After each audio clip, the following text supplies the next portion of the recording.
આવા મુસલમાનો ઇસ્લામ વિરુદ્ધ પણ બધું કરવા તૈયાર છે, માત્ર પોતાના સ્વાર્થ માટે. ભોપાલમાં હિન્દુઓની વસ્તીમાં જબ્બાવાળો ઘૂસણખોર, પછી શું થયું જાણો.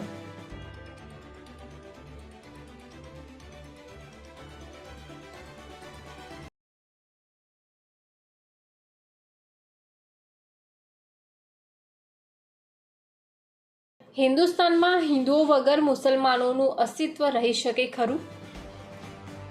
આવા મુસલમાનો ઇસ્લામ વિરુદ્ધ પણ બધું કરવા તૈયાર છે, માત્ર પોતાના સ્વાર્થ માટે. ભોપાલમાં હિન્દુઓની વસ્તીમાં જબ્બાવાળો ઘૂસણખોર, પછી શું થયું જાણો.